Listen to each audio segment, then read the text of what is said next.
ஒரு மரம் கிடைக்கும். பான்பழங்கன்னு சொன்னேன், நாம் கேட்கறதே அந்த மரம் கிடைக்கும். 2 மரம் உங்களுக்கும் சரி எனக்கும் சரி. அந்த மாதிரி நம்ம எல்லாருக்கும் 2 மரம் இருந்தாலும் நம்மளை யார் சொல்ல வச்சாங்க அவர்களுக்கு நம்ம பண்ண புண்ணியத்துல ஒரு பாதிப்பு அவர்களுக்கு செய்யும். அதனால இந்த சத்சங்கம் கொடுத்த ஏற்பாடு பண்ணது நம்மளுடைய டாக்டர் கேஜி அவருடைய சகோதரி கண்ணம்மா அவர்களுடைய குடும்பம். என்ன சின்ன வயசுலேருந்து பார்த்துருக்காங்க.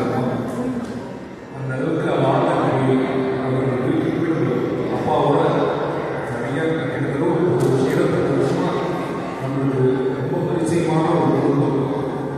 அவர்கள் குடும்பமே பகவான் நாமத்திலும் சரி தர்ம காரியத்திலும் சரி அந்த அளவுக்கு ஒரு அப்பேற்பட்ட அபரிமிதமான ஒரு சந்த உள்ள குடும்பம் தான் இந்த கண்ணம்மா குடும்பம்.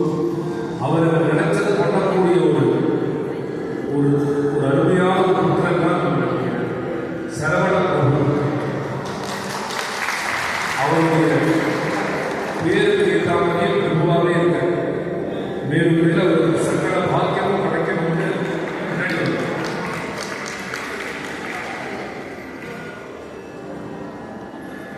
இவர் தான் நம்ம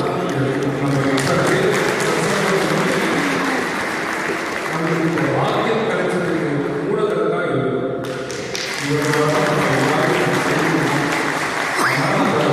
இவருடைய லட்சுமி அம்மா அவர்களுக்கு நீண்ட ஆயுளும் ஆரோக்கியம் கிடைக்கணும்னு பகவான்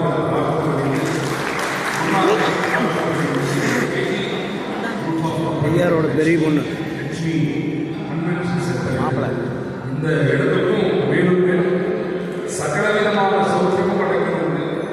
ஏன்னா நம்ம நாமசங்கீர்த்தம் நடந்ததுன்னா துக்கம் கொடுக்க நிறுத்தியாது. நம்மளுக்கு தெரிஞ்சோ தெரியாமலோ இந்த இடம் சுத்தமாக இருக்குமா இருக்காதுன்னு சொல்ல முடியாது.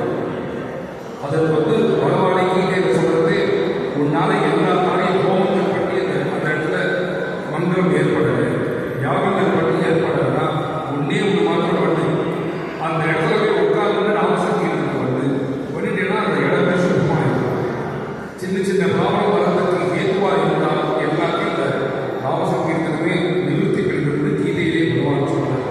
இந்த மாதிரி 1.5 மணி நேரம் நம்ம எல்லா பாவங்களுக்கும் பாடிட்டு ஆடிட்டு முடிச்ச இந்த இடத்துக்கு பரம சுத்தமாக ஆயிடும். அதனால இந்த மேலும் மேலும் இந்த இடம் அபிவிருத்தி ஆகிட்டு 365 நாள் மங்கள காலம் நடந்தது பகவான் பிரார்த்தனை பண்ணிட்டு